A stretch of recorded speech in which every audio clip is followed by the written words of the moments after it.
G20 leaders are meeting in India this weekend amid considerable divisions over the war in Ukraine and other key global issues. The G20 features the world's biggest economies, such as the United States, China, and the European Union, as well as emerging players such as India, Brazil, and Turkey.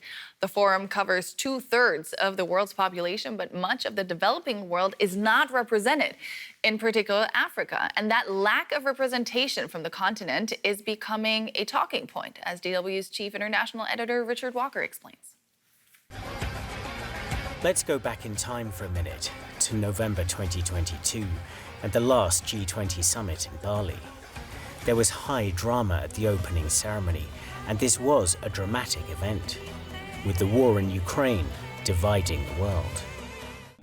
The host, Indonesia's President Joko Widodo, made a powerful appeal. Stop the war. I repeat, stop the war. The diplomacy was intense. Joe Biden and Xi Jinping met for the first time in years. And against all the odds, the summit achieved a full communique with strong wording on the war. And with that, it was India's turn. Since then, the war has kept raging on, and the world has got even more divided, leaving India with the massive diplomatic challenge of getting the G20 to come together this time around. This is the man in the middle.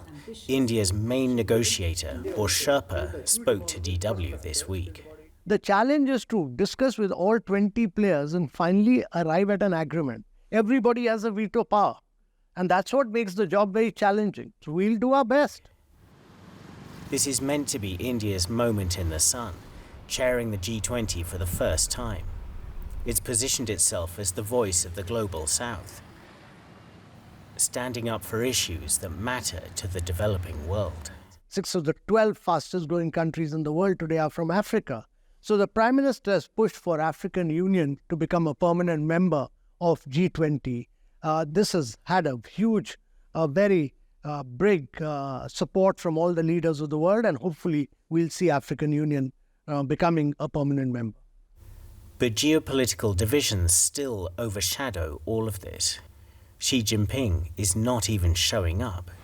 Xi's decision not to come to Delhi is being seen as a real snub to India and as a risk to chances of a breakthrough on Ukraine. The pressure on Narendra Modi and his negotiating team is intense. The Ukraine issue may be important to some countries, some part of the world, but it's not an important issue for many other countries. All the developing countries, emerging countries, for all of us, we've not created the Ukraine war. Let us not bring one issue of a war which is going on for 1.5 years in Europe center stage on every other issue of the world. You can sense real frustration that India is stuck in the middle of a crisis that is not its fault. And yet that's the reality of the divided world that we're living in. So this weekend's summit will be a test not just of India, but of whether the world is in any fit state to overcome its divisions. And this is the first time a Chinese leader will be skipping a G20 summit. DW's Delhi Bureau Chief Amrita Chima told us earlier how big a blow Xi's absence is to India. Well, officially, Nicole, they are saying that, they're being quite dismissive about that and saying, in every G20 summit, one or the other leader is not there. And Xi Jinping has only missed one summit so far, and that was during the COVID restrictions when he couldn't travel. But this is correct. It is the first time that he's officially not attending a G20 summit. And even though India is putting a very brave face on this, and the foreign minister said when a leader doesn't turn up at the G20 summit, it doesn't reflect on the host nation. But having said that, obviously there's disappointment. It's being seen as a big blow for India's aspirations to have China on board, particularly since this may influence the outcome of the final declaration. And when the two leaders met briefly in South Africa at the BRICS summit, there had been hope and optimism that Xi Jinping would turn up at this summit. But obviously he's changed his mind and he's not coming. Now, for India and Prime Minister Modi, the G20 summit is also a chance to showcase itself on the global stage. How important is the meeting for the world's most populous country? very important, as they've made it very important for themselves, Nicole. Now, the G20 presidency is a rotating presidency, so it's up to every country what it makes of it. And India has gone to town. They have put in so much effort in this. They have taken away this meeting, not just as a meeting which is taking place in the Indian capital. They've had some 200 ministerial and low-level meetings across the country in about 60 cities. So they're putting a lot of effort into this, and they've also set the agenda, which we heard there in Richard's report. They talked about, being the voice of the global South. That's a very important part of India's ambition and agenda in this G20. And they also say that, for example, the IMF has said that 80% of the global growth in the coming years will come from emerging countries. So emerging countries need to take center stage, and that's what they're trying to do with India's presidency of the G20. Lots of contentious topics on the table there, one of them, of course, being the war in Ukraine. What role does India see itself playing in the context of the conflict? Because its neutral stance seems to be quite the balancing act, doesn't it? It is quite a balancing act, and it's managed to balance it quite well until now. But this could be a final test, because this is the most contentious issue on the G20 agenda, because India has never condemned Russia's invasion of Ukraine, but it's also always talked about dialogue and diplomacy being the way forward. And it was actually Narendra Modi's key utterance at the last G20 summit in Bali, when he said this is not an era of war, and that was broke the deadlock finally. So obviously the Sherpas who are meeting for final talks before the leaders arrive here are hoping that there could be some kind of breakthrough. At the moment, there is no consensus on this issue, and we're still waiting to see if there's a final communique that comes out which includes condemnation or a compromise sentence formulation on the Ukraine war. But at the moment, the only good thing is that the Sherpas are still talking about it. The talks have not collapsed, but a final communique on this issue could be elusive. We'll have to wait and see. That was our Delhi Bureau Chief, Amrita Chima. Thank you so much, Amrita. And DW's Asia analyst Clifford Coonan joins me now in the studio. Clifford, this summit is seen by many analysts as a true test for the G20 as a format, because there's a lot of discord on many topics, not just Ukraine. That's right. I mean, I think Ukraine is a big factor. It makes it very difficult in some ways for certain leaders, including Xi Jinping from China, to go there because they just want to avoid the issue. As we've seen a bit in the report there, the Indians also don't want Ukraine to dominate what's going to happen there. But it just shows that there's so little common ground there at the moment. And I think, the big absence, of course, is Xi Jinping. And I think for his 11 years in power, he's never missed a G20. But a lot of this is about, I think, China wanting to replace the US, or at least put itself in a position as a hegemon, a global power.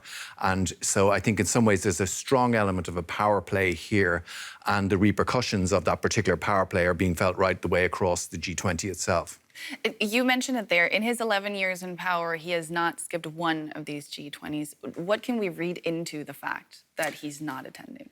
Well, I think there's quite a lot going on here. I mean, it's very surprising in some ways, because we had the BRICS meeting. The ink is barely dry on the BRICS plus meeting, which brought in some new members. I think he's much more comfortable in the BRICS environment than he is in the G20 environment. The people say he doesn't like anything to do with G7, G20. Any of these things are not really the forums on which China feels comfortable. I think the absence of Vladimir Putin is very important. We've had a lot of stuff in recent weeks and months, indeed, or since the start of the war, about the closeness between Xi Jinping and Putin. In March, they met, and at the end of their meeting, Xi pulled Putin close and said, "We are engineering changes that have not been seen in 100 years." And I don't think we should underestimate the power of that kind of statement and the importance of that kind of relationship. So I know Russia will be there will be sort of representation there, but it's still very much about the relationship between Xi and Putin. So we're seeing a new world order being engineered right in front of our eyes. And Xi is also kind of more focused on a domestic audience at this point, isn't he? That's right. There's been a few reports coming out in the international media that he's facing pressure at home. The economy is slowing down. I mean, this week we had trade data, and the economy just isn't growing, and it is growing, but it's not at the same rate, and this is a problem for him. So this week, rather than going to G20, he's visiting Heilongjiang, which is a province just in the northeast, and visiting farmers and flood victims. He's very focused on domestic issues, trying to show himself to be the strong man within China. And also, he wants a foreign policy win to show that China is strong. And what better way to do that than to show that China doesn't need to go to the G20. China has got its other platforms, and that's basically where China feels comfortable. That was Clifford Kuhn, and always great to get your take. Thank you so much. Now, as we heard, Delhi has been gearing up to host the G20 summit for some time, and that has meant security measures and a cleanup operation. Stray dogs have been rounded up and removed, and there has been a concerted effort to improve the look of the city. That has meant a cost for some residents, though, especially the poorer ones in the slums who have found themselves evicted from their homes. Billboards, sidewalks, and walls. It's hard to navigate the streets of New Delhi without seeing the preparations for the upcoming summit. The city is gearing up to welcome the G20 leaders. In this popular Delhi neighborhood, a group of artists are painting graffiti on the walls. Local artists have been commissioned by the government to beautify the city ahead of the summit. Chautanlal Meena is in charge here. Artwork is a form of celebration, and by doing this we are welcoming the members of the G20. In showing India's beauty, we are putting on a great show of welcome. Across the capital, some are busy planting trees and dressing the city in green, while others are painting roads and flyovers. And all these roads lead us to one destination, the main venue, Bharat Mandapam, where the summit will take place. This is where the leaders will discuss pressing global issues. But for many, this beautification has come at the cost of displacement and loss of livelihood. Since the start of G20 preparations, thousands of houses and small shops have been demolished. Bira Lal and his family are among those who have been made homeless by the beautification drive. They now live under a flyover. Because leaders of important countries are coming to the G20 summit, the government does not want the slums and shanties to be visible. But then they should rehouse us. Today, activist Sunil Kumar and his colleague are meeting the homeless to provide them with legal assistance. There's no one to listen to them or rehouse them.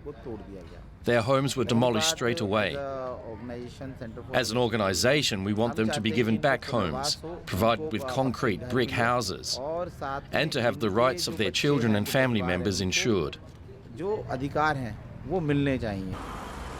In some parts of the city, authorities have even covered slums with green curtains and iron grills in an attempt to hide the misery of the poor. For Prime Minister Narendra Modi, this G20 summit is an opportunity to raise India's profile on the world stage and position it as an economic powerhouse. And the government clearly thinks Delhi's slums do not fit that profile. While the summit may end up being a success, the cost for the city's poor has come at a high price.